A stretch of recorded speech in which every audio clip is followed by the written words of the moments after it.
The day Eleanor walked into the divorce room, Arthur expected tears, begging, and defeat, but instead, she arrived calm, elegant, and carrying a baby that shattered his perfect plan in seconds. The mistress beside him froze. The lawyers went silent. And the billionaire, who thought he controlled everything, suddenly realised he might have lost more than a wife.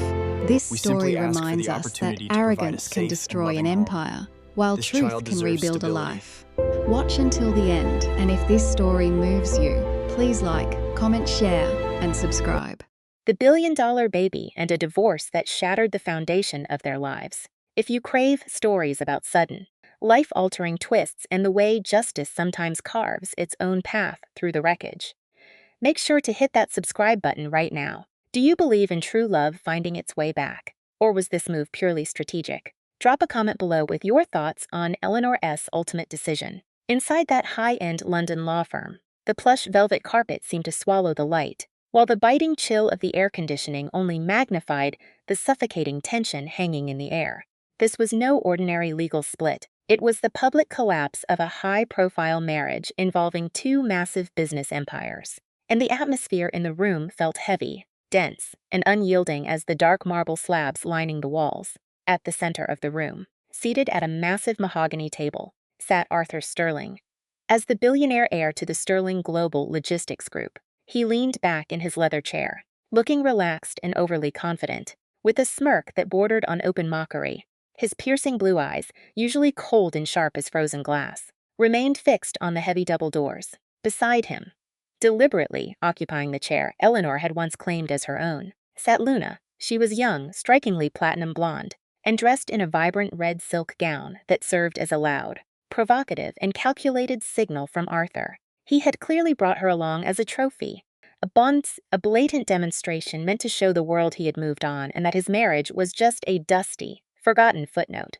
Arthur had meticulously scripted every beat of this encounter. His goal was simple. He wanted Eleanor to feel the crushing weight of his rejection. He wanted her to understand that while he was busy thriving and chasing a passionate new love, she was being discarded like yesterday's news. He had initiated the divorce proceedings almost a year earlier, claiming his love for Luna was far too overwhelming to ignore, and that living a sham marriage was no longer a viable option for him. What Arthur failed to realize was that his filing had arrived at Eleanor's doorstep at the exact moment she was preparing to deliver news that would alter both of their destinies forever. She was pregnant. When the office doors finally creaked open, Arthur straightened in his seat, wearing a rehearsed smirk of superiority, ready to deliver a cold dose of indifference. But the moment Eleanor stepped into the frame, that smug expression froze on his face, dead in its tracks. Eleanor strode into the room, and the shift in the atmosphere was instantaneous and devastating to Arthur's fragile ego. She appeared neither disheveled nor desperate. Instead, she carried herself in a simple yet impeccable forest green dress that accentuated her natural, regal posture. Her dark brown hair hung loose, cascading in soft, elegant waves over her shoulders, framing a face that held no trace of the profound heartbreak he had fully expected to see. She radiated a mature serenity that Arthur had never witnessed in her before, an aura of genuine peace that stood in brutal contrast to the emotional wreckage he had hoped to cause. But it was not Eleanor's composure that truly paralyzed him. It was the tiny, living secret nestled securely in her arms. Wrapped in a delicate white wool shawl was a small, breathing bundle that shifted slightly a baby. Arthur's eyes widened in sheer, mounting terror as he recognized the reality of the situation. His high-priced lawyers, who had been busy flipping through thick folders, suddenly stopped their work. Luna, sitting right beside him, lost her air of superiority as her jaw dropped in genuine shock. The silence in the room became a heavy, deafening vacuum. Eleanor walked toward them with an unnerving calm, took the seat directly across from Arthur, positioned herself next to her own legal counsel, and gently adjusted the baby. She looked at them and said, "Sorry for the delay." Eleanor's voice sounded low, steady, and entirely professional. Stripped of any visible emotion, she locked her gaze directly onto Arthur. Her honey-colored eyes acted like impenetrable shields against his intense scrutiny. "I had to ensure Diana had been fed," she explained. "She is only 1 month old, and because the divorce process dragged on for so long, it was honestly inevitable that she would have to be here with me today." Her name is Diana. The name echoed through Arthur's mind like a sudden alarm bell. 1 month, the math hit him in one brutal, agonizing second. He had filed for the divorce 10 months ago. A 1-month-old infant meant she had been conceived either shortly before or immediately after that initial petition was filed. They were legally married when that child was conceived. The reality of that timeline crashed into him with the force of a tidal wave, leaving him completely breathless.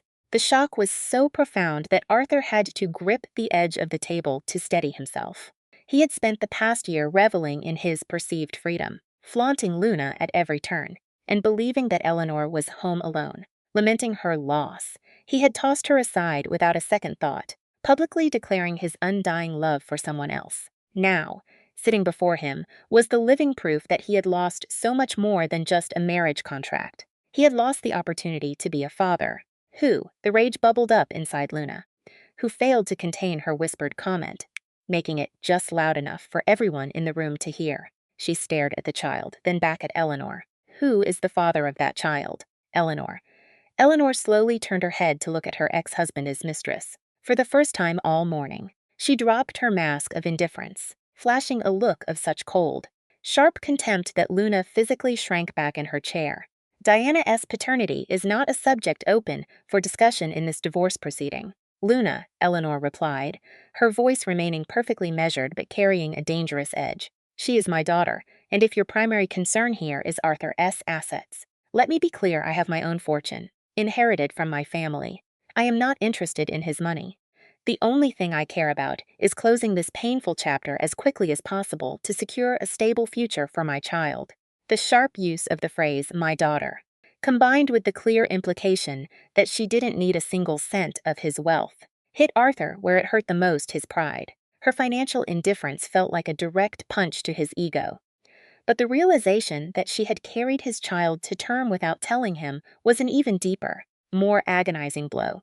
Arthur finally managed to speak, his voice sounding raspy and thin. Eleanor, we need to talk privately. What is this? Why did you never tell me? Eleanor sighed, a weary gesture that spoke of genuine exhaustion. Arthur, there is absolutely nothing left for us to talk about when you filed for this divorce. Declaring that you loved someone else and insisting that our life together had been nothing but a grand mistake. All meaningful communication between us died. I was on the verge of telling you about the pregnancy back then, but your public declaration of love for your new companion made it painfully clear you wouldn't be interested. I refused to let my child be brought into an environment where her own father would consider her a burden, an obstacle, or a mere obligation. Eleanor continued.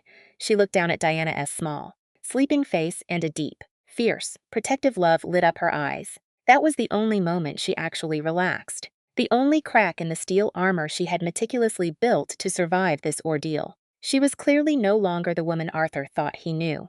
Eleanor's lawyer intervened then, his tone firm and businesslike. Gentlemen, I strongly suggest we return our focus to the matter of asset division and the final agreement. My client simply wishes to resolve this matter quickly and quietly. The prenuptial assets are already clearly defined, and Mrs. Eleanor is formally waiving any claim on the Sterling Group shares. We are only looking for the immediate and final release of the divorce decree today. Arthur sat stunned, finding it impossible to focus on the financial details being tossed around the table. His eyes kept darting back to the baby, desperately trying to find some hint of his own features. Or worse, some sign of another man Eleanor might have met while he was busy with Luna. But Diana was simply too small, only a month old, a tiny bundle of innocence that had completely dismantled his entire, carefully constructed plan of superiority and victory. Eleanor, we need a DNA test, Arthur demanded, his voice regaining the full authority he usually commanded in high-stakes boardroom meetings, though now it just sounded desperate and hollow. The smile that slowly spread across Eleanor's face was a bitter cocktail of absolute scorn and deep, lingering sadness. You lost that right long ago. Arthur, she responded with chilling calmness. You chose to abdicate your responsibilities and your interest when you walked away. Diana does not need a father who only claims her out of wounded pride or to avoid some embarrassing public scandal, Eleanor added, looking him right in the eye. She has me, and that is more than enough for her. The meeting continued, but for Arthur, the voices around him became nothing more than distant background noise. His mind was in total turmoil as he watched Eleanor, noting the way she held the baby, the maternal instinct he had never seen, because they had always prioritized their careers. That small, fragile life had fundamentally transformed Eleanor into a person he barely recognized, a woman who was strong, fiercely independent, and, most humiliating of all, utterly indifferent to his presence. Luna sat ignored in the corner, her influence effectively erased from the scene. She had become an irrelevant footnote, exactly the fate Arthur had once tried to assign to Eleanor. The stage now belonged to the mother and her daughter, and Arthur found himself cast as nothing more than a ghost at his own table. He stood there, watching the woman he had once owned with such arrogance, realizing with a sick jolt that the power dynamic had shifted forever. Eleanor didn't just walk out. She exited with a grace that rendered his entire life of privilege entirely meaningless, and the silence she left behind was suffocating.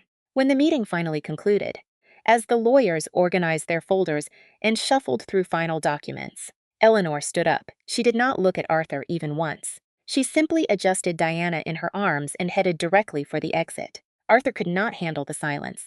He bolted up from his chair, stumbled slightly, and scrambled to block her path. Eleanor, I truly did not know. Please, let me see my daughter. Eleanor stopped, turning slowly to face him with cold, hard precision. The air in the room seemed to drop 10 degrees as she leveled that gaze at him. A look that wasn't filled with the anger he expected, but with a terrifying, absolute emptiness. It was the look of a woman who had already finished mourning the man she thought he was. The judgment in her eyes felt sharper and more agonizing than any verbal attack he had ever endured. She is not yours, she said with a flat, final tone. You never wanted children with me. You only wanted Luna. She is Diana, my daughter, and nothing more than that. With that singular, sharp declaration, she walked out of the office without a second glance, leaving Arthur frozen in the center of the room. The brutal, crushing weight of his absolute loss finally began to sink into his bones. He watched her back, realizing that in his desperate pursuit of a fantasy, he had discarded the only person who had ever truly been in his corner. He was not just defeated.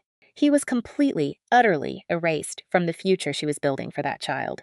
He had traded a loyal family for a shallow, fleeting affair, and for the first time in his sheltered and pampered existence, Arthur tasted the bitter, unmistakable flavor of true regret.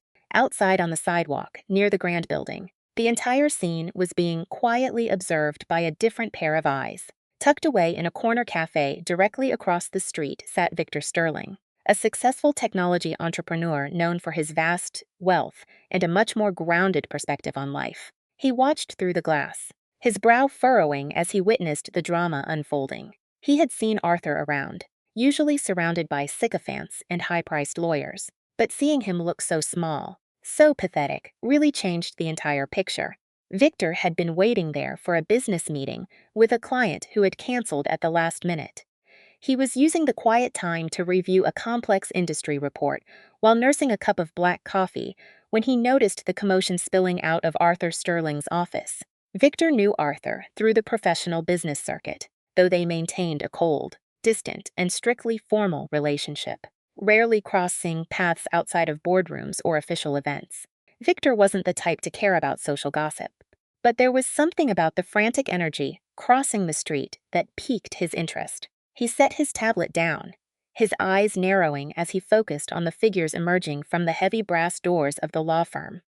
He watched as an elegant woman exited the building in a hurry, clutching a baby in her arms. Something about her posture, a mix of quiet strength and grace, immediately commanded his attention. There was a profound dignity in her stride, but beneath it he sensed a silent, heavy vulnerability. She paused for a brief moment as the cold autumn wind whipped around the building, and she pulled the white wool shawl tighter to shield the infant. Victor, driven by raw instinct, stood up.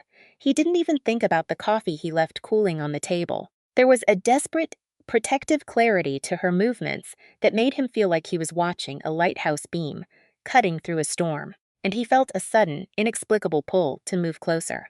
He spotted her just as she stepped toward the curb, and the impact was immediate. It was not just her refined beauty that caught his eye, but the sheer weight of what he saw in her expression. It was a messy, heartbreaking cocktail of pure relief at having finally broken free, layered under a deep, profound sadness that seemed to hang around her like a physical mist. Eleanor scrambled to signal a taxi, which screeched to a halt. As she fumbled, awkward and tired with the baby bundled in her arms, her handbag strap slipped. Everything went flying: her wallet, keys, lipstick, and random loose items skittered across the concrete. Victor let his report slide right out of his hand, completely forgotten. He didn't even notice the papers hitting the floor. The old-fashioned instinct of chivalry simply took over, pushing aside his usual sense of social distance. He could not just stand there and watch her struggle with the chaos of motherhood. He cut straight across the busy street, driven by a strange, sudden impulse that felt entirely alien to the carefully organized, predictable life he usually led. "Please, let me help," he said, his voice coming out steady and surprisingly calm. He dropped to his knees on the pavement before he could process an excuse. He began snatching up her scattered things, his movements efficient and quiet, trying to save her from the embarrassment of picking up her life, piece by piece in public. He moved with a speed that startled even himself, intent on shielding her dignity. Eleanor blinked, startled by the sudden interference of a stranger. She looked down and her gaze locked with his. His eyes were green, startlingly deep, and carried a warmth that felt like a sharp contrast to the cold, calculating world she'd been tricked for years. Victor was not looking at her with any kind of judgment, nor was he looking for a reward. He was just looking at her with basic, practical concern. "Oh, thank you so much," she murmured, her voice sounding a little breathless and thin. "I am honestly just so clumsy today, especially with little Diana in my arms." She felt a flush of embarrassment, but the way he was handling her items made it seem like a small accident rather than a disaster. It was the first kindness she had received in months. Victor gathered every single item, tucked them securely into the leather bag, and held it steady while she slid it back onto her shoulder. He stood up, fully opened the taxi door, and gave her a polite, slight bow, as if she were the only person on the street. "It is truly my pleasure," he said, meeting her eyes with a smile that felt genuinely kind. "Mothers with newborns are basically heroines. In my book," he offered an open, welcoming smile that seemed to reach his eyes, and the effect was instant. Eleanor felt the tight, jagged knot of tension in her chest finally begin to uncoil for the first time in what felt like an eternity. It was a simple comment, but it felt like a lifeline in the middle of a drowning, lonely sea. "Just tired," she admitted with a soft, weary smile that finally reached her lips. She climbed into the back of the taxi, maneuvered Diana into a better position, and just as the driver prepared to pull away, she felt a sudden, inexplicable urge to know who this man was. "I am Eleanor," she said, extending her hand through the open taxi window.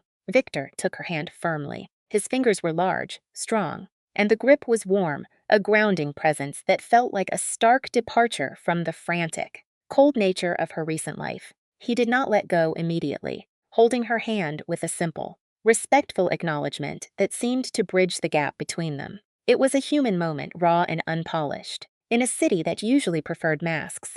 "Victor," he replied, his tone smooth and reassuring. "It is a real pleasure to meet you. Eleanor, I truly hope the rest of your day is much quieter than this." The taxi door clicked shut and the vehicle pulled away into traffic, leaving Victor standing alone on the sidewalk. He did not turn back to the cafe right away. He lingered there, watching the yellow car vanish into the city, feeling a strange, lingering sense that this accidental meeting, this one small act of service, was more significant than it had any right to be. It was as if a door had opened in his life, one he had not even realized was there, and the quiet rhythm of the sidewalk suddenly felt different. He watched until the last flicker of the taillights disappeared.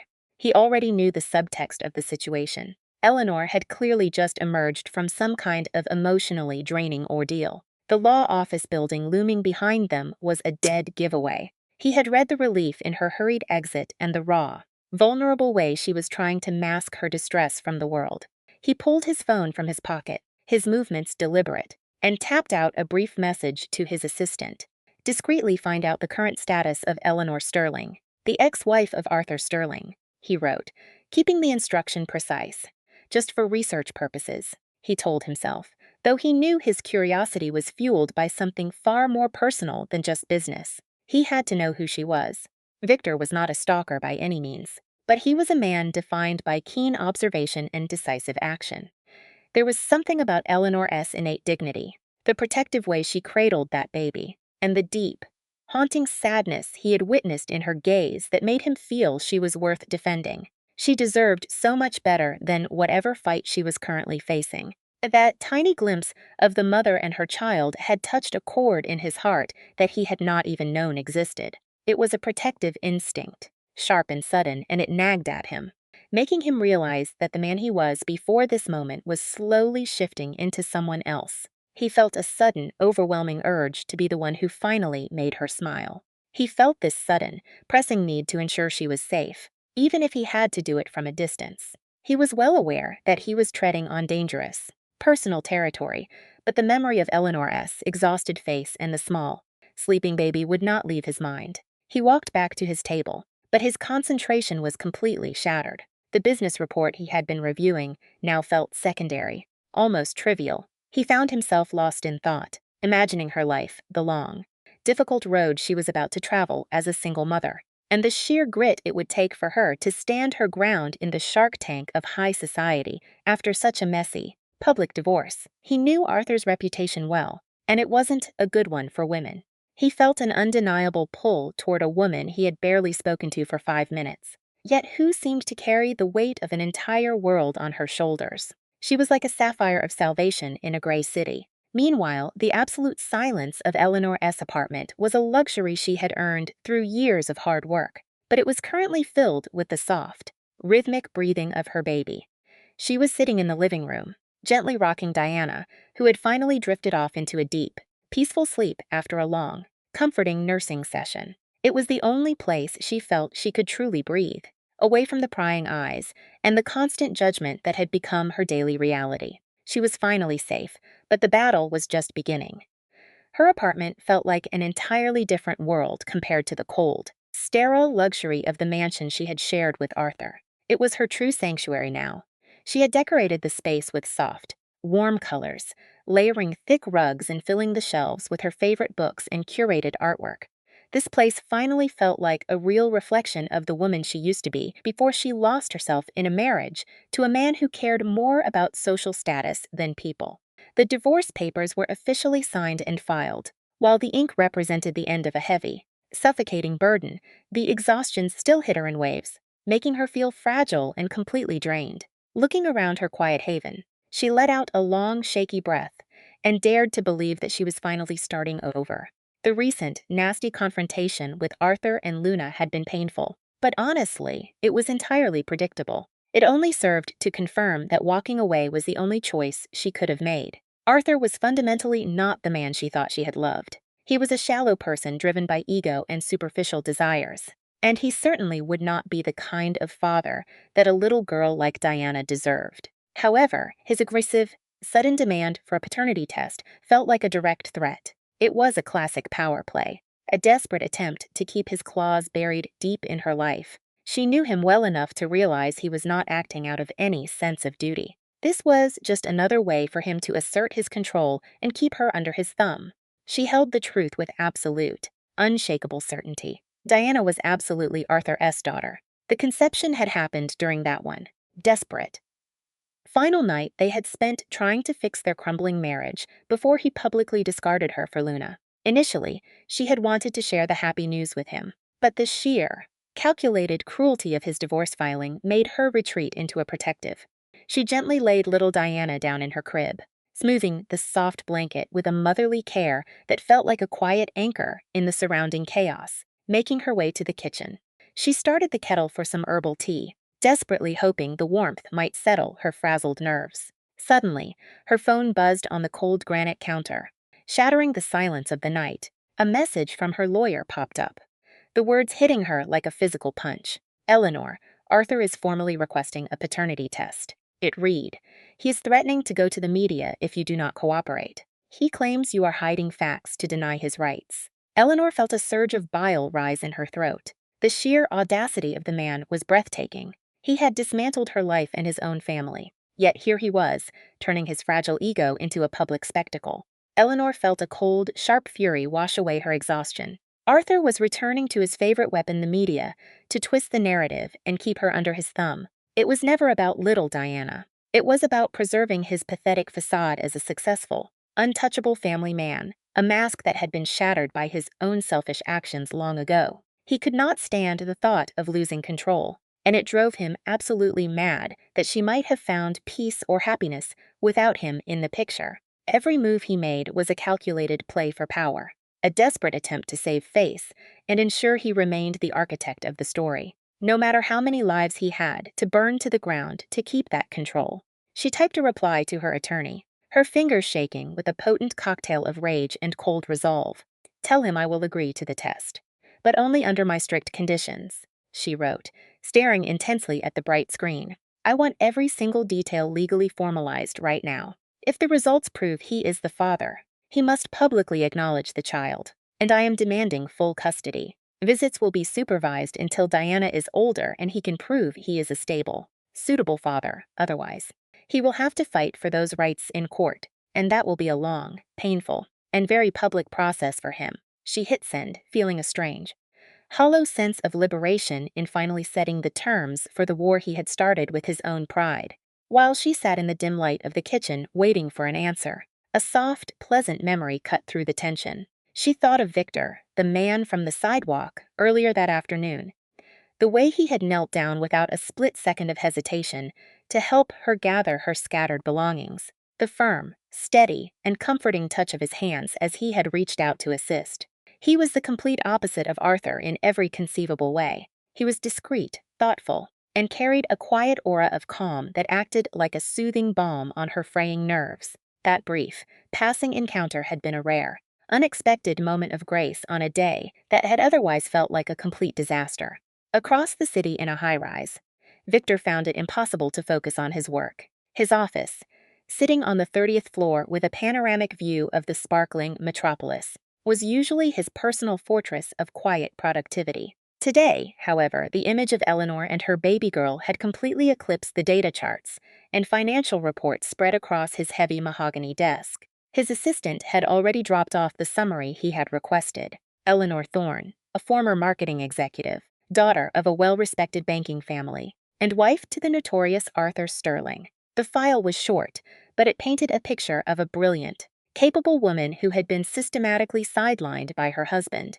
The divorce, even now that it was finalized, remained the absolute hottest and most vicious piece of gossip in the city. Victor discovered that Eleanor was a woman of remarkable intelligence and an impeccable professional reputation who had stepped away from the limelight to dedicate herself to a marriage that was never destined to work. Seeing the cold facts laid out in black and white, Victor felt a sharp, burning wave of protective indignation. It was unfair, plain and simple. He realized that this was not just about a messy, broken marriage.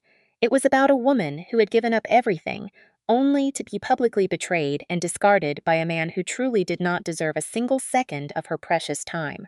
It was a new and incredibly powerful feeling for him, and he finally made the decision that he had to act. He would not invite her to some formal, stifling dinner party. Eleanor did not need another empty social engagement in a room full of strangers. She needed peace, genuine support, and perhaps a real, honest conversation. He picked up the business card of her lawyer who, by a stroke of luck, was the same firm he used and dialed the office number. He requested her contact information, claiming that he had a business matter that might be of significant interest to her. He knew he had to be careful, but he was more than willing to take the risk to reach out.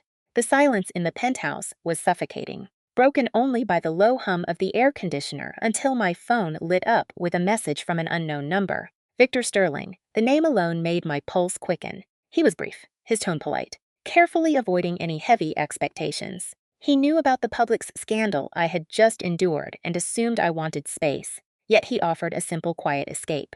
A coffee, he suggested. Away from the prying eyes and the suffocating pressure of my social circle. It felt like a genuine lifeline, offered without the usual manipulative games or hidden agendas that defined my life with Arthur.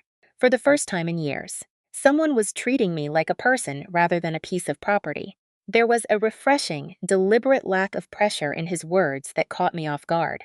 He simply wanted to offer a friendly face during an impossible time. Nothing more. I read his text over and over, letting the sincerity settle into my bones. And a strange, welcome warmth finally broke the cold dread I had been carrying. This was not a date, And it was certainly not some desperate attempt at flirting. It was an honest invitation to comfort, something that had been entirely missing from my world. There was no rush, no ulterior motive, just a quiet refuge from the chaos currently tearing my reputation apart. I found myself genuinely smiling, the iron-tight tension in my shoulders finally beginning to recede.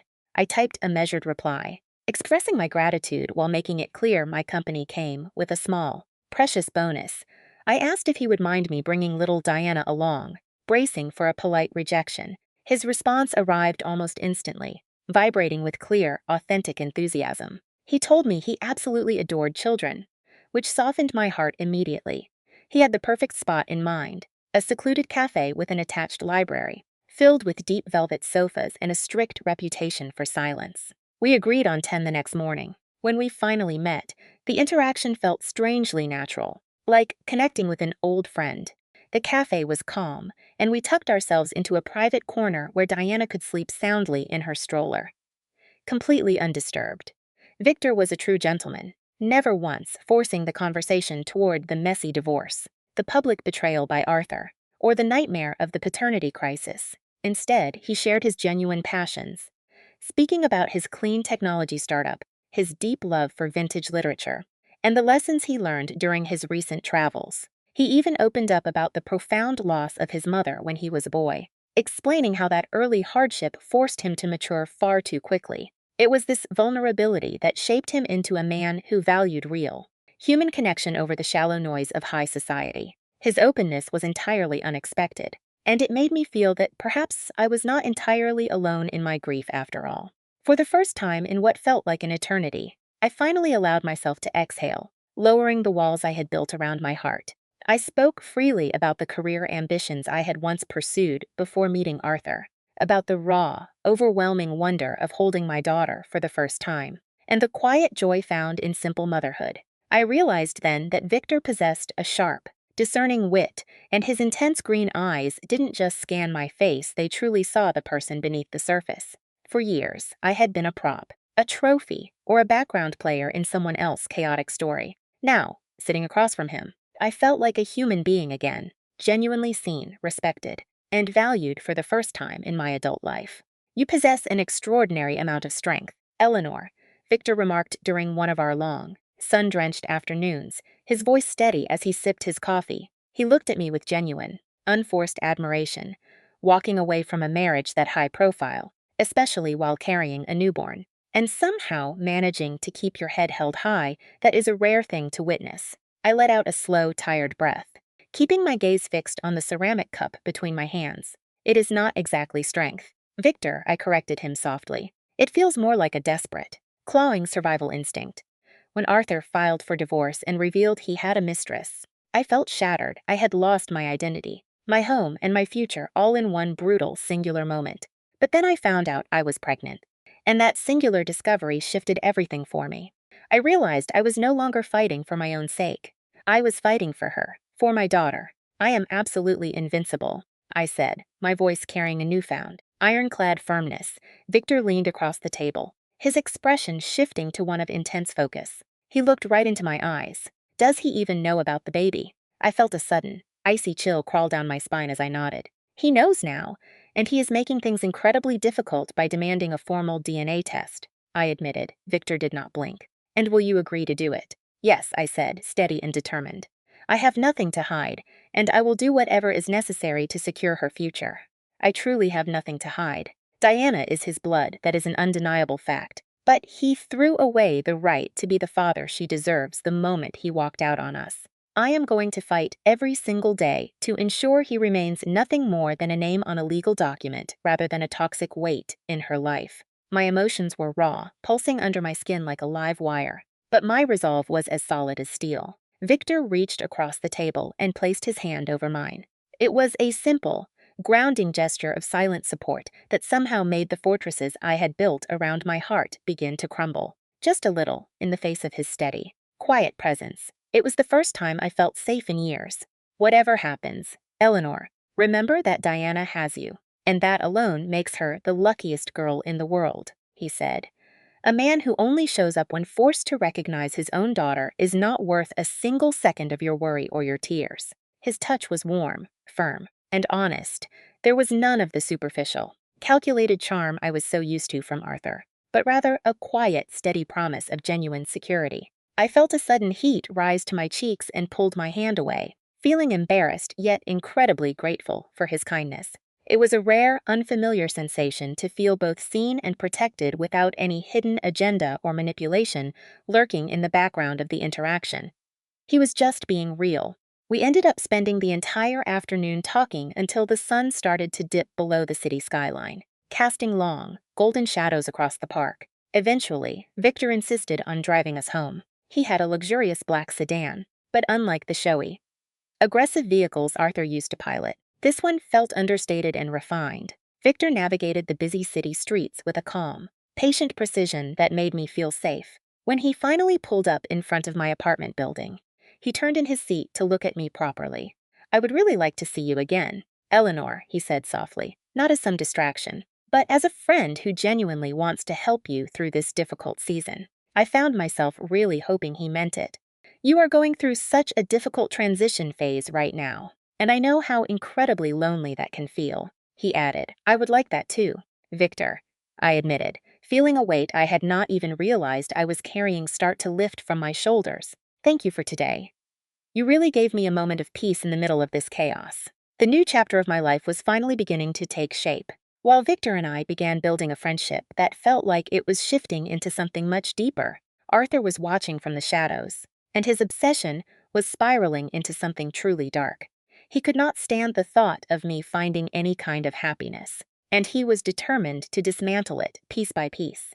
The simple fact that I was finding a bit of peace, and worse, that I was moving on with another man, drove Arthur into a blind, calculated rage. He had his private investigators tracking my every single move. Arthur had only agreed to the paternity test because he felt backed into a corner by the courts, and the procedure finally took place at a private clinic with total discretion. He could barely contain his excitement, not out of any real fatherly love or desire to bond, but because he was certain he could use the results to label me a manipulator who was trying to keep his child from him. He wanted to turn the narrative around, to paint me as the villain so he could claim the moral high ground and destroy my life.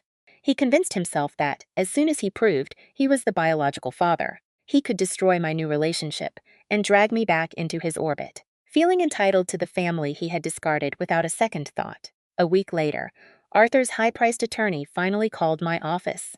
The man's voice sounded tight and noticeably nervous, which was never a good sign. "Arthur, the results are back, and I need you to listen very closely to what I have to say," he started. "The test is positive. Diana is legally your daughter."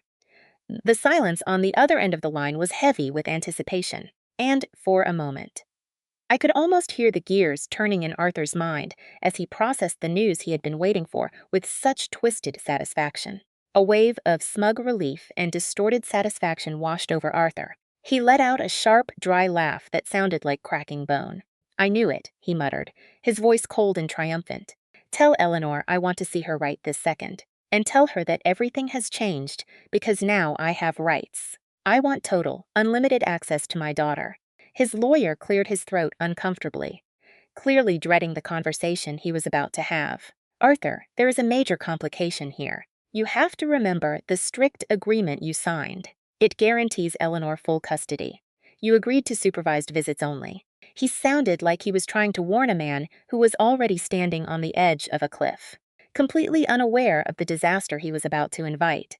"That agreement stays in place unless Eleanor agrees to change it, or unless you can somehow prove in a court of law that she is an unfit mother, which is highly unlikely," the lawyer continued firmly. "Furthermore, she has one final, non-negotiable demand." "What could she possibly want now?" Arthur asked, his voice dripping with impatience and arrogance. "She wants a public statement, sir. She wants you to formally admit to Diana's paternity and offer a sincere apology for leaving her entirely alone during the pregnancy. She wants the public to know the truth." Arthur went silent for a moment, and I could imagine the veins popping in his forehead as the realization hit him. She was backing him into a corner where his pride would be his ultimate undoing. "It is the only condition under which she will even consider allowing you a supervised visit," the lawyer stated. Arthur was absolutely livid, his ego bruised beyond repair. Eleanor was forcing him into a corner and humiliating him in front of the entire world. He, the great and powerful Arthur Sterling, apologizing to his ex-wife. It was unthinkable. But he wanted the child. He wanted to possess Diana. He wanted control. And he knew that if he tried to fight this in court, I would destroy his reputation with the ugly, documented story of his betrayal and abandonment. He was a man who lived and died by his image. And that was the one thing he could not afford to lose. No matter how much he hated the idea of bending to my will in front of the press. "Tell her I will do it," Arthur grunted, swallowing his bitter pride along with the words. "But tell her this is not the end of the conversation. I will have that child." While Arthur plotted his revenge and focused on his public image, Victor and I were sitting in a quiet park under a large oak tree, watching Diana nap in her stroller. Victor was reading aloud from a poetry book, his voice a low, soothing melody against the soft wind. "You seem so tense, Eleanor," he noted, looking at me with concern. I suppose it was impossible to hide what I was feeling, even in the middle of a beautiful day. The shadow of Arthur's threat felt like a weight hanging over us, and I knew that this was only the beginning of a very long, very complicated battle. Victor watched me with an intensity that made the room feel suddenly smaller. I sat there clutching my book, my knuckles white, struggling to process the monumental shift in my life. Arthur had finally, begrudgingly, accepted the paternity results and agreed to my non-negotiable conditions. I looked up, my voice barely a whisper as I told him. He is going to make the public statement. Victor's eyes searched mine, looking for the cracks in my armor. "It sounded like a victory," he said, but I knew better. It was good, yes, but it was terrifying. By forcing Arthur's hand, I had stripped away his favorite weapon, the ability to keep my pregnancy a secret, but I knew my ex-husband. Arthur viewed life as a zero-sum game, and he was simply repositioning his pieces for a colder, more calculated attack. He stares at Diana like she is just a pawn in his cruel collection, a means to hurt me, not a flesh and blood child who needs a father, I said, the bitterness sharp in my throat. Victor reached out, taking my hand firmly, refusing to let me pull away into my own dark thoughts. "Eleanor, I have told you before, you are invincible because you have her," he said, his gaze anchoring me. "Let Arthur have his press conferences and his pathetic media games. You have the truth, you have Diana, and I want to be part of that reality if you will let me." His words were simple, yet they carried a weight of sincerity that Arthur could never hope to mimic. It made me feel like I was finally becoming more than just a survivor.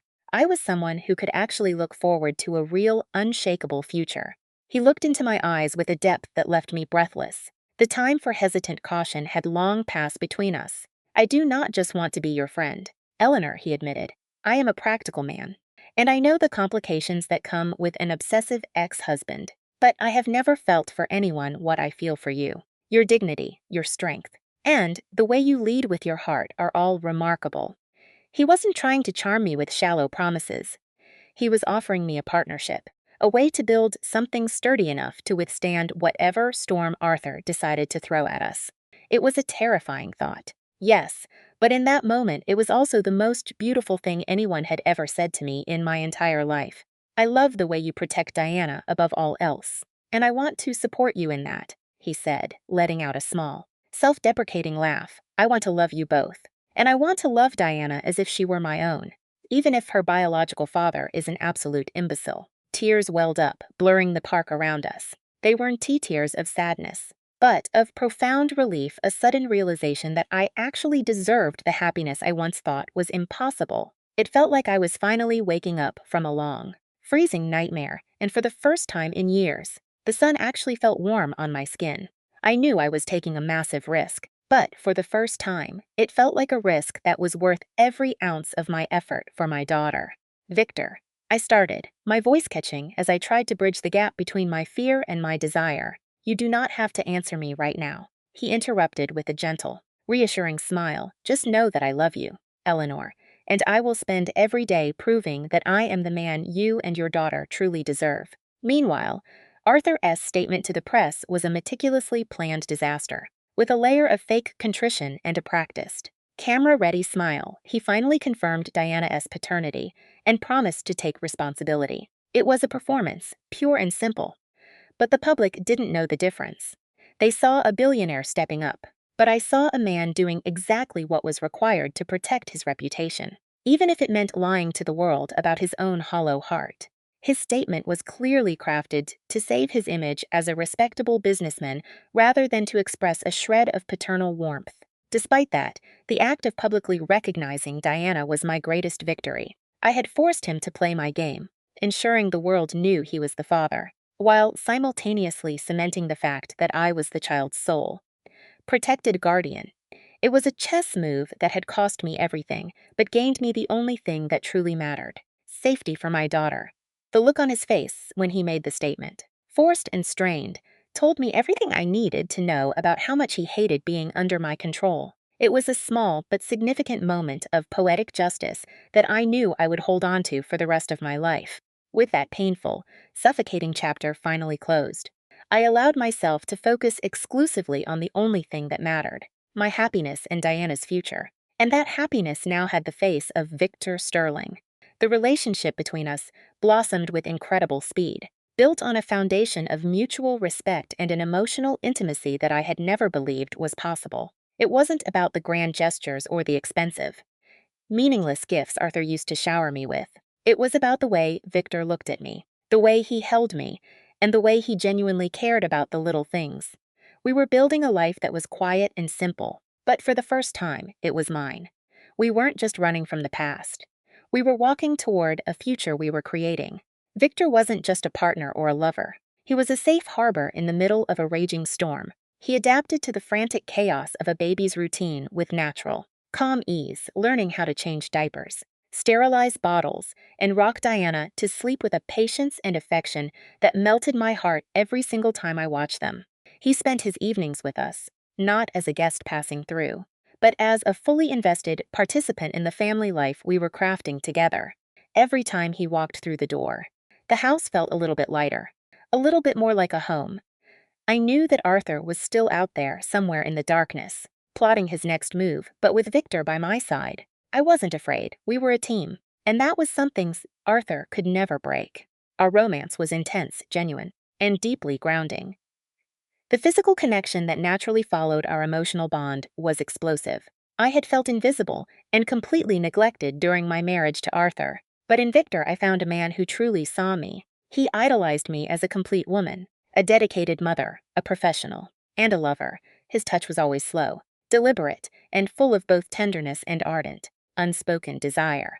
It was as if every movement he made was a silent promise that he was there to stay, a stark and beautiful contrast to the cold, calculated indifference I had lived with for far too long. He breathed life into parts of me that I thought had gone dormant under the weight of my past. We explored our passion at a gentle pace that respected my exhaustion as a new mother, transforming those stolen, quiet moments into precious demonstrations of love and total, blissful surrender on a rainy, cold night, while Diana slept soundly in the next room. We were together on the sofa, huddled under a soft, thick blanket. Victor kissed me with a depth of devotion that completely took my breath away. In the dim light of the living room, with the rhythmic sound of the rain drumming against the window pane, I felt a sense of safety I had never known before. It was just us, disconnected from the world, and in that cocoon of warmth, I knew I was finally where I was meant to be. "You are the most beautiful and the strongest woman I have ever met, Eleanor," he whispered against my lips, caressing my skin with a reverence that made me feel desired in a way that felt both pure and profoundly deep. "With you, I do not just want to build a life. I want to build a lasting legacy and a real family." I nestled into the crook of his neck, breathing in the familiar, comforting scent of sandalwood and warm skin. It was an anchor in the storm of my life, a promise that everything I had endured, the betrayal, the public shaming, the long nights of wondering if I would survive, was simply the path leading me toward this exact, perfect place. I feel the exact same way, Victor.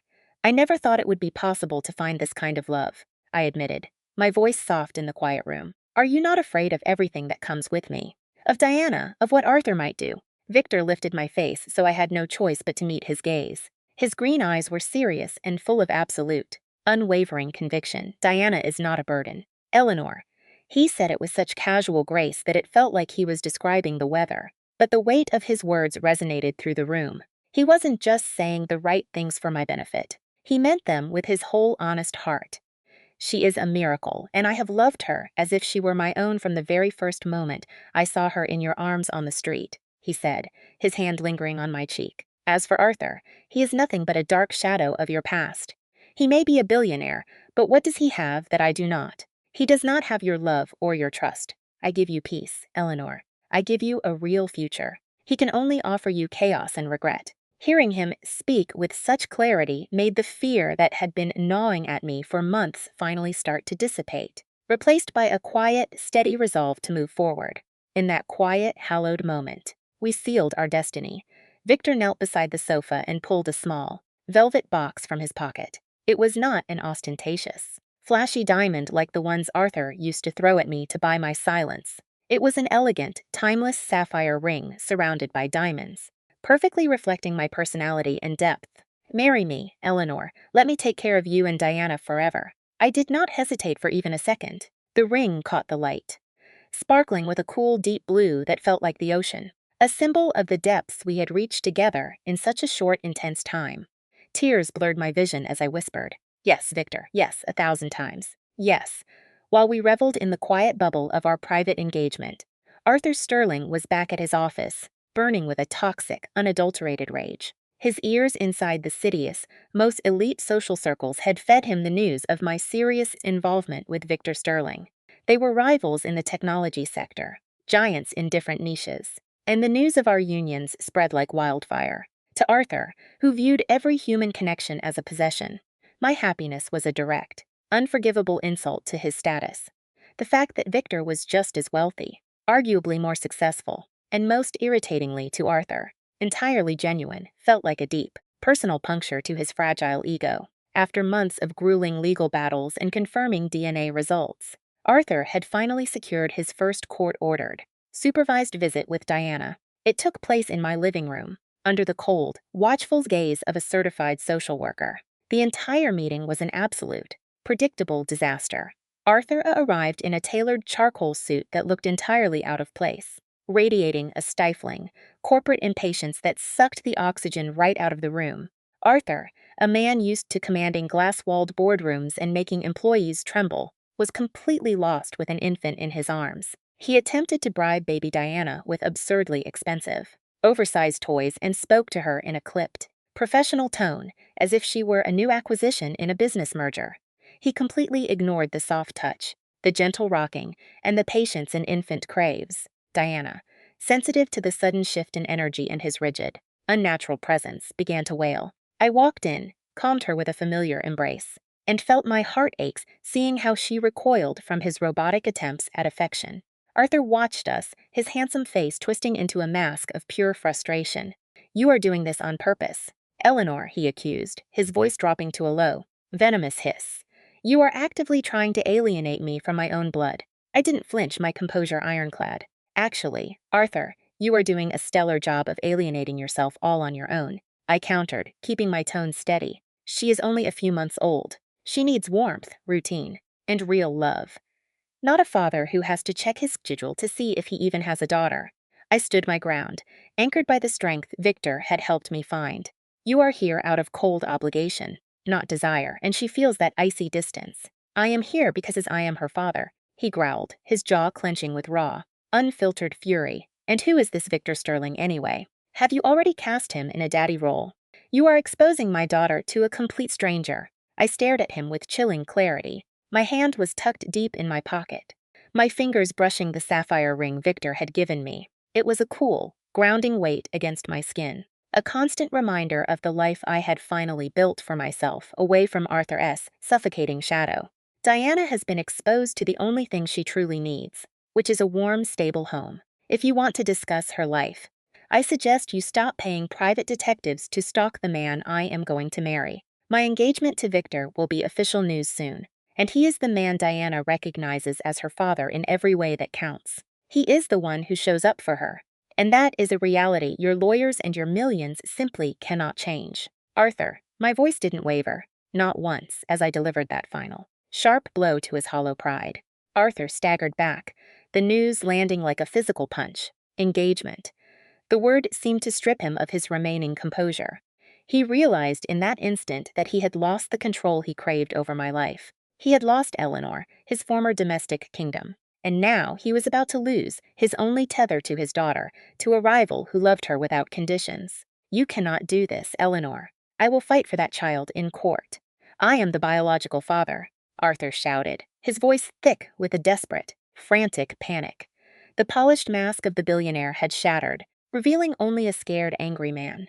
"You are free to fight, Arthur," I said, my voice remaining firm and resolute. "But remember, the family court does not operate on pieces of paper or DNA reports alone. It prioritizes the best interests of the child. Diana's best interest is the man who rocks her when she cries, who researches her vaccinations, and who doesn't treat her like a trophy in a power play. Victor is that man, and you simply missed your window." I watched the realization sink into his eyes, the way his shoulders finally slumped as he faced the wreckage of his own series of cold, selfish choices. The social worker stepped in, signaling that the allotted time for the visit was officially over. Arthur turned to leave, his frame trembling with a volatile mixture of fury and sudden, crushing shock. But my words lingered in the stagnant air like a heavy drumbeat. He had lost his chance. He had traded a loyal family for shallow vanity, and was now finally paying the bill. I closed the door behind him and let out a long, weary breath, walking into the kitchen to find Victor. He was waiting, his arms open, offering the sanctuary I had fought so hard to secure. I was finally free of the fear that had defined my marriage. I had a love that acted as a shield, and that was the ultimate victory. When the news of the engagement between Eleanor Thorne and Victor Sterling, a tech magnate known for his ethics as much as his intellect, hit the press, it shook social circles more than any messy divorce. The contrast between Arthur's public coldness and Victor's evident. Daily devotion to me and Diana was undeniable.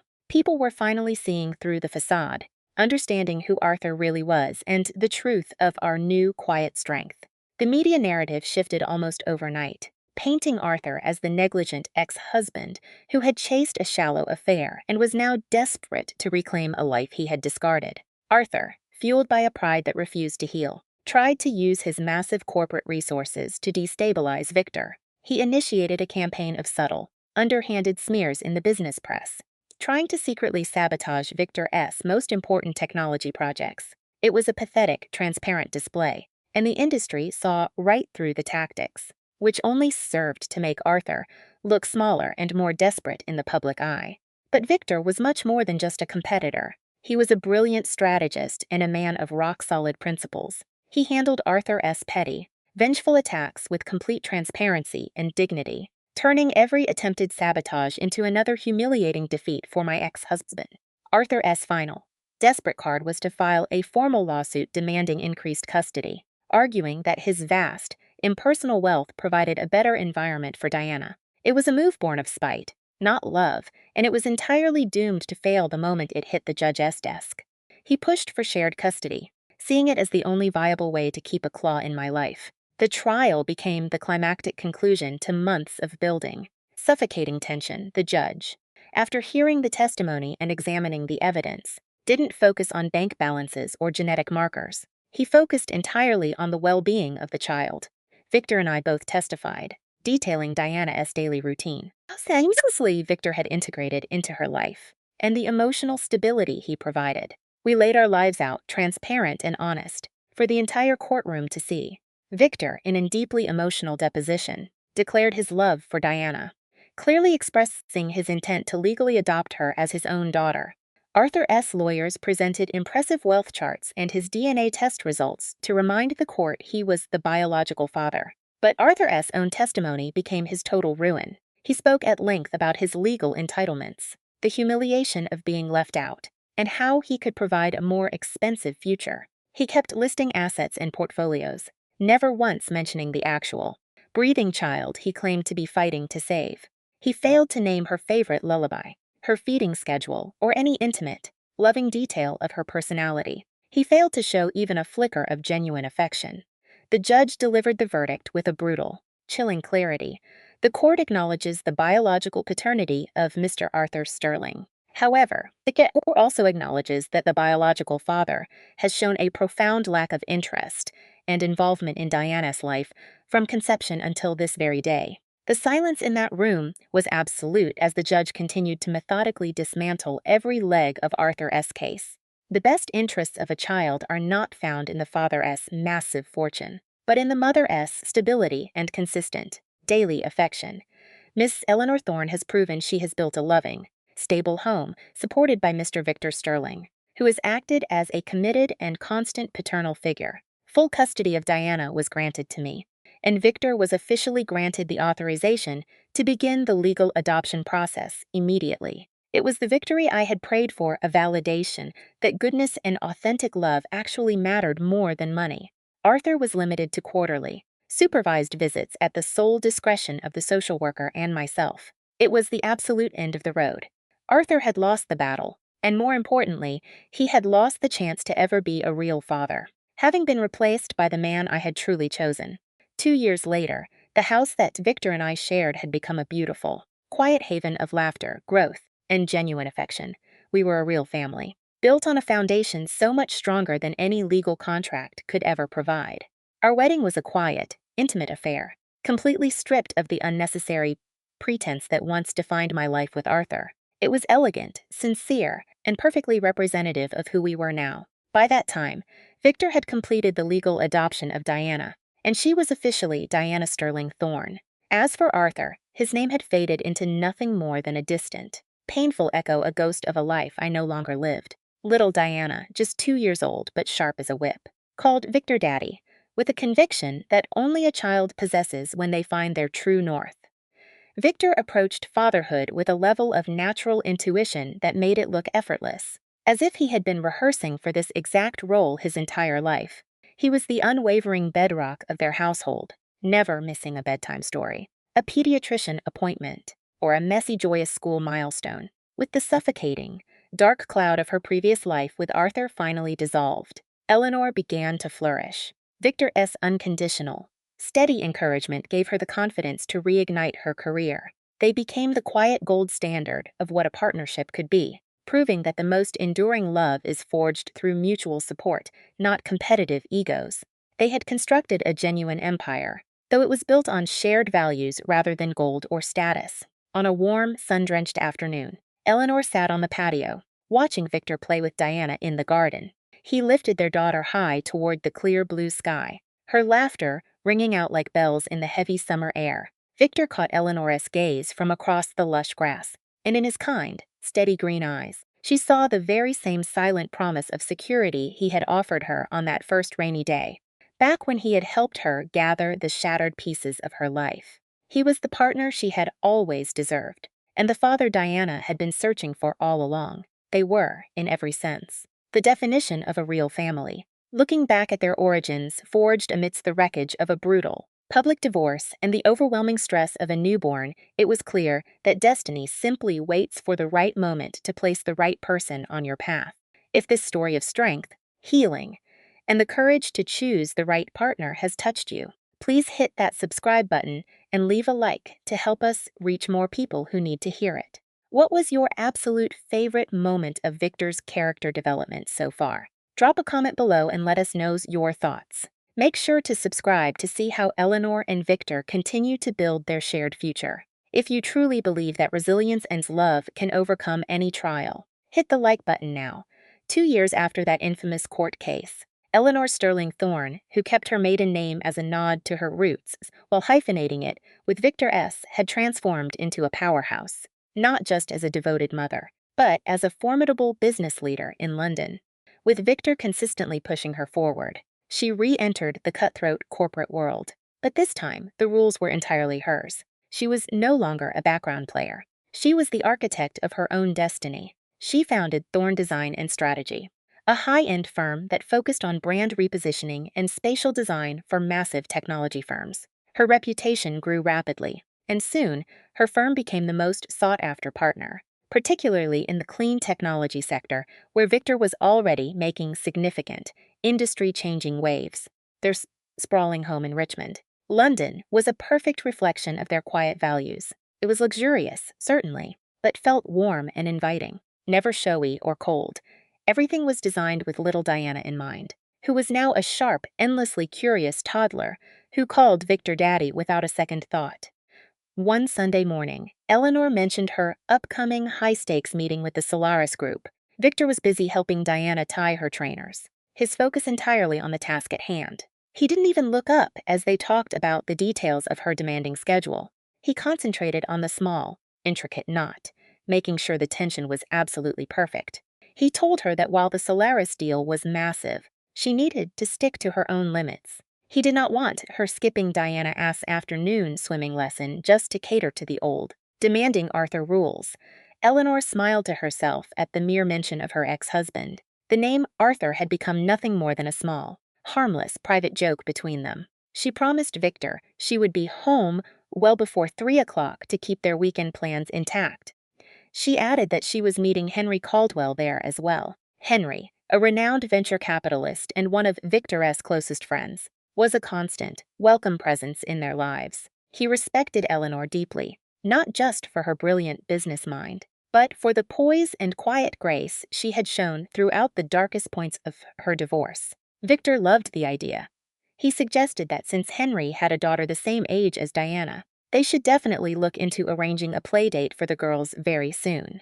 Diana needs more friends who actually know how to climb trees, Victor said with a light laugh, finally finishing the knot. He scooped Diana up and kissed her soft cheek, his face lighting up with genuine, unbridled joy. Their life was a perfect, harmonious balance of career ambition and family duty. Victor was never threatened by Eleanor's success. He viewed it as their joint triumph, the final, beautiful piece of the puzzle that silenced the bitter, lingering echoes of her past. Meanwhile, Arthur Sterling was a man living in the total ruins of his own making. After the trial, his public reputation was completely shattered. The flashy, expensive champagne lifestyle and his total, callous abandonment of his own daughter turned him from a titan of industry into a pathetic joke among his former peers. Major contracts slipped through his fingers. His company's stock took a nosedive. And even Luna left him the moment she realized his immense power had finally vanished. Arthur lived in total isolation, surrounded by nothing but stinging, inescapable regret. His court-ordered quarterly visits with Diana were a form of psychological torture for everyone involved. Even at her young age, Diana could feel the heavy, uncomfortable energy radiating from him. She would often start sobbing, only calming down once Eleanor stepped back into the room. During one particularly difficult visit, when Arthur tried to bribe her with an expensive, impersonal toy, Arthur finally broke down. "Why are you doing this to me, Eleanor?"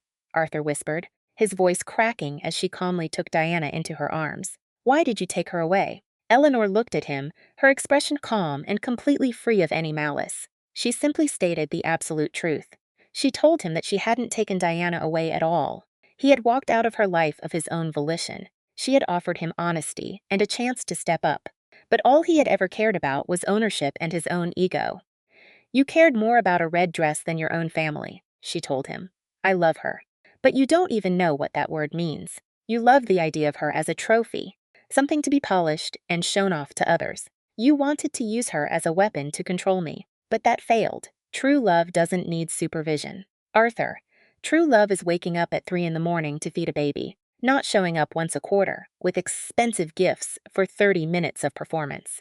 Victor is Diana's father in every way that counts," she concluded. "You are just the biological donor." That realization was the final blow that destroyed Arthur.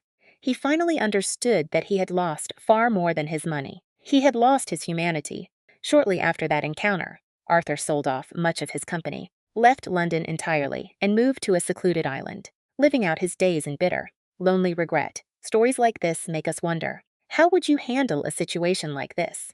If Arthur tried to reach out to Eleanor 10 years from now, what do you think she should say? Leave a comment and let us know your thoughts. Meanwhile, the life Eleanor and Victor built continued to thrive. 2 more years drifted by. Eleanor, now 53, stood in her office looking out at the snow in Regent's Park when her phone rang. It was Victor.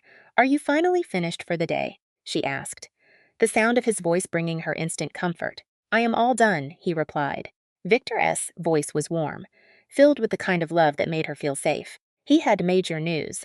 The lawyers had confirmed that Arthur had finally waived all remaining visitation rights. He had transferred his trusts for Diana and officially closed the door on his past life. Eleanor took a slow, deep breath, finally letting the heavy weight of the last decade fall away. She felt a profound sense of peace. "It is finally over," she whispered to herself.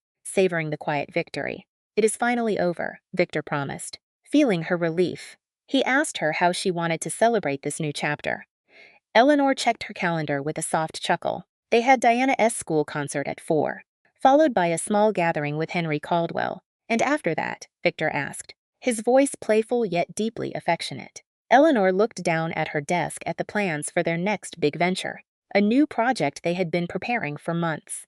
It was the Thorne Sterling Impact Fund, a venture capital fund dedicated to investing in and empowering female entrepreneurs. "And after that, we build our empire," Eleanor said, her voice full of newfound strength.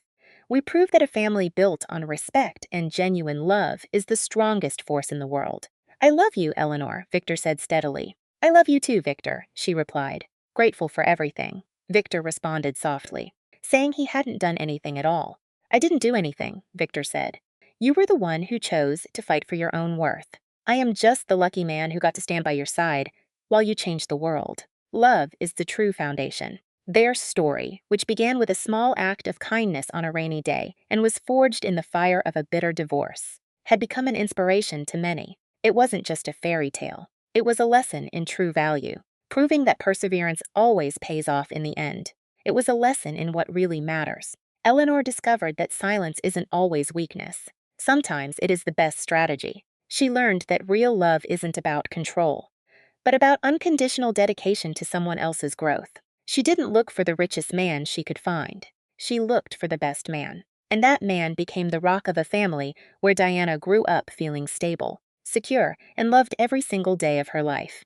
They proved that a father of the heart is just as real as any biological bond.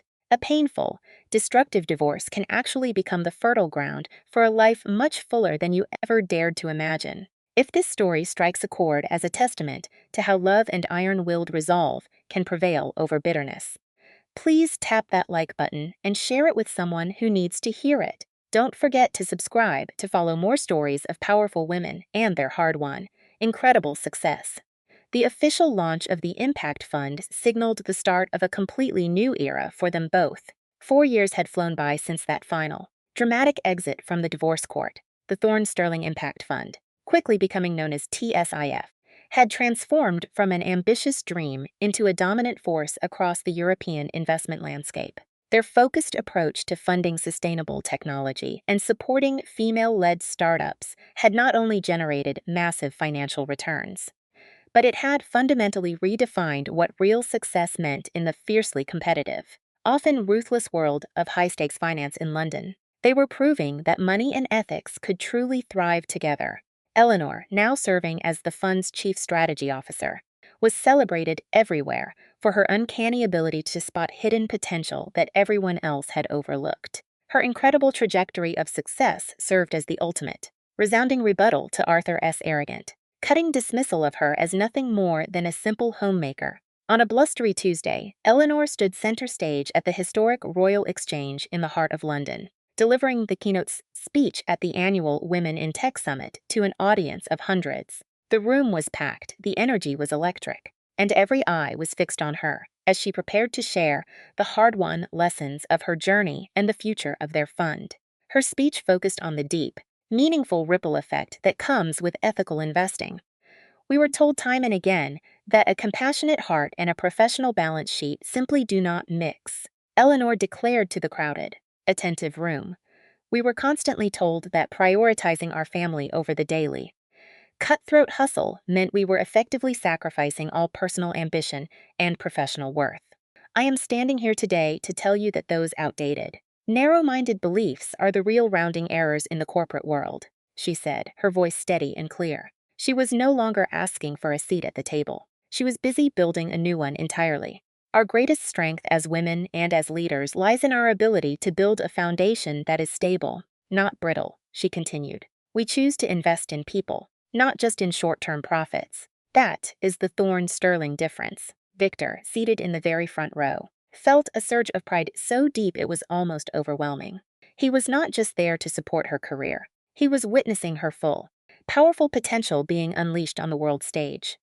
He watched the way the audience hung on her every word, completely captivated by the clarity and strength she radiated. He knew then, more than ever, that the life they had built together was founded on absolute, unwavering mutual respect.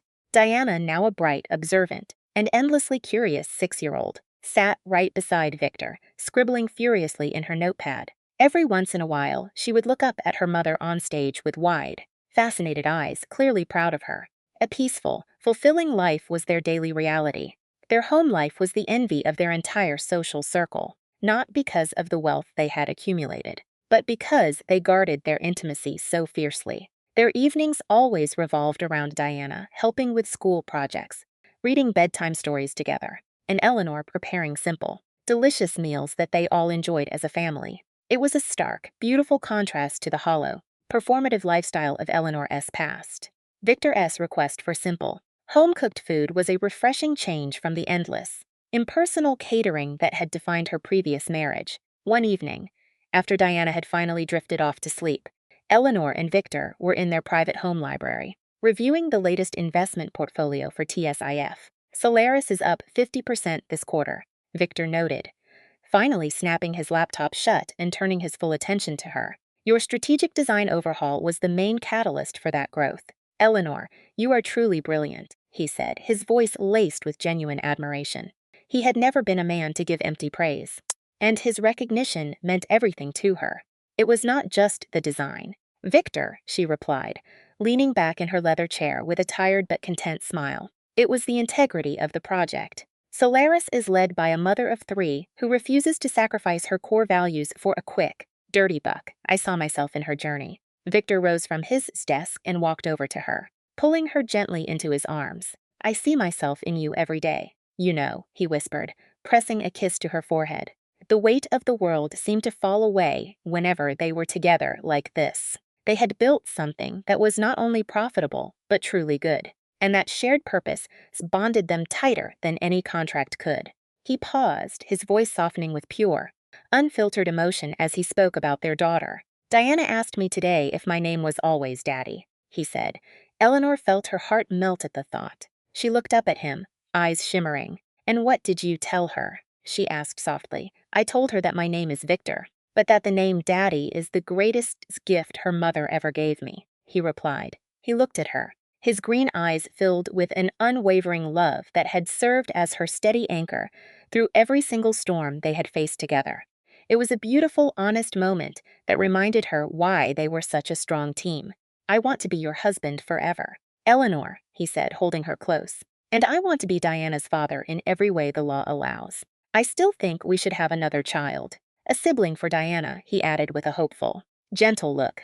Eleanor nestled her head against his chest, feeling safe and cherished in a way she never thought possible.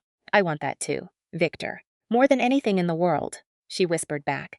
The ease and absolute certainty of their shared future contrasted so sharply with the instability and pain of her past, making the present moment feel like a precious, well-earned reward for all the resilience they had shown. They were not just a couple. They were a completely united front, standing firm against any lingering shadows from the past. The ghost of Arthur was fading, losing its power over their daily lives. The only echo of that time came through a discreet, professional call to Victor a few months later from his trusted financial advisor. Mr. Sterling, I have some final details regarding Arthur Sterling, the advisor began, since he officially waived all his visitation rights. He has been in the process of completely liquidating all his assets. It seemed the man was trying to erase his own footprint entirely, a move that felt both final and strangely empty. Victor listened calmly, waiting to hear the rest of the report. And what is his current financial status? He asked, still a billionaire. Technically, the advisor confirmed, but his money is now entirely inert. He has no business interests left, no active projects, and absolutely no family to speak of. He spends his time alone on the island. He is wealthy, Mr. Sterling, but he is deeply, truly irrelevant to the modern world, the advisor noted. The news did not bring Victor joy, just a sense of closure. The man had chosen a path of total isolation, and he was now living with the absolute silence of that choice, completely removed from the lives he had once tried to control. Victor thanked the advisor and hung up the phone. He chose not to mention the call to Eleanor. The details of Arthur's self-imposed exile were simply no longer relevant to their reality. The shadow had faded completely, leaving them in the clear light of their own creation. Later that evening, while Eleanor was putting Diana to bed, the little girl pointed to a framed photograph sitting on her bedside table. It was a candid, joyful picture of Eleanor and Victor laughing together on their wedding day. Diana touched the glass, looking at the image with a smile, showing how much she loved the story of their life together. "Mommy," Diana said in a sleepy, contented voice, "you and Daddy are the best team." Eleanor kissed her forehead tenderly, her eyes welling up with pride. "We are, darling, we are," she whispered. The ultimate legacy they were leaving was built on love and truth, the ultimate legacy of the bitter. Painful divorce was not the financial empire Victor and Eleanor had built, but the foundation of truth they created for Diana. She would never grow up knowing a world of pretense, manipulation, or betrayal. She was growing up in a home where her worth was unquestioned, and where she was surrounded by people who loved her simply for being who she was.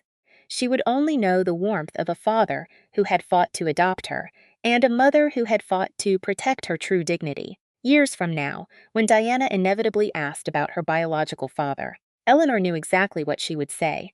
She would tell her the truth, delivered with the same calm, unwavering certainty she has displayed in the courtroom so many years ago when her life was on the line.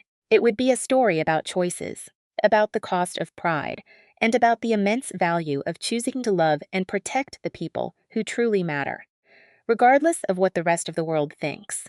Your biological father was a man who prioritized cold currency and hollow pride over the warmth of love. But I chose Victor, and Victor chose us. She would explain that choice. "My darling, is the greatest inheritance we could ever bestow upon you." She thought to herself, "God bless you." If you were truly moved by the depth of Victor and Eleanor's devotion, please take a moment to hit that like button and share this story. Subscribe to our channel for more tales where integrity and deep, abiding love always triumph over the suffocating weight of arrogance and insatiable greed.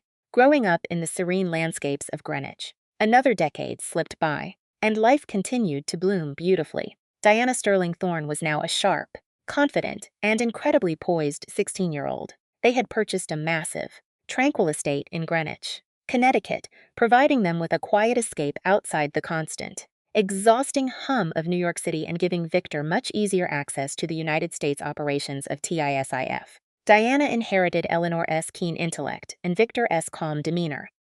She held the weight of the entire narrative in her heart, understanding every detail of the betrayal, the high-stakes trial, and the singular courage her mother showed when it mattered most. Her father, Victor, had always been a man of absolute honesty, gently explaining the difference between a biological donor and a true father of the heart since she was small. For Diana, the lesson was clear. Love and commitment were far stronger than mere genetics. One Saturday, as she prepared for a debate, she sought guidance. "Mom," Diana said, holding her portfolio close, "I have been analyzing the internal files on Solaris, the firm you recently invested in. I noticed they have a very specific focus on creating balanced work environments for mothers. Did that push for balance have anything to do with your own past experiences?" Eleanor felt a surge of pride, looking at her daughter's sharp perception. "It had everything to do with it. My love," she answered softly. "I wanted to ensure no woman felt forced to choose between career and family. You and Dad are the ultimate team," Diana declared, her eyes bright with a resolve that seemed years beyond her age. "I truly want to grow up to be a leader like you both.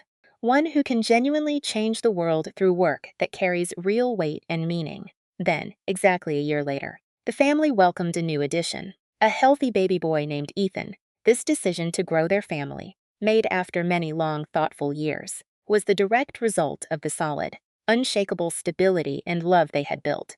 To Victor and Eleanor, little Ethan was far more than just a child. He represented their complete sense of freedom from the dark, lingering shadows of their difficult past.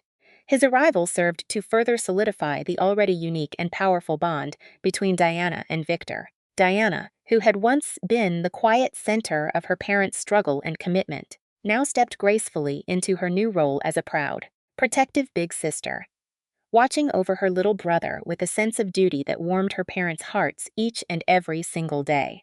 Victor, who had fought so hard and so long to simply be recognized as Diana's true father, now effortlessly embraced the joys of fatherhood all over again, with boundless, unconditional love, the quiet completeness of their family. Now with 2 children, a thriving and successful women-led business empire, and a love built on the foundation of absolute truth, was the final, undeniable testament that they had won the war.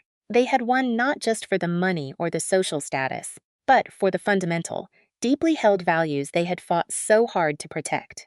The ultimate legacy is inheriting true integrity. At Diana's high school graduation, she was invited to the podium to deliver a speech, with Victor, Eleanor, and little Ethan watching intently from the front row. Diana stood there, exuding the calm, steady confidence of someone who knows exactly what she is worth. Many people in this world define success purely by cold numbers. Diana told the crowd, by bloated bank balances or the sheer volume of shiny awards collected on a dusty office shelf. But that is just noise. But I was taught that a true legacy is never about what you build, but how you build it, and exactly how you treat the people who help you along the way. My parents gave me the greatest gift of all, the truth. My mother taught me that patience and the courage to speak your mind are your greatest strengths. And my father, Diana said, turning to look at Victor with a radiant, loving smile on her face, taught me that true love is not just a feeling, but a choice you consciously make every single day. It is an active commitment, a choice that transcends blood, and certainly transcends any past mistakes. The legacy I want to inherit is not the money, it is their integrity. As she finished her final sentence, the entire auditorium erupted into thunderous applause.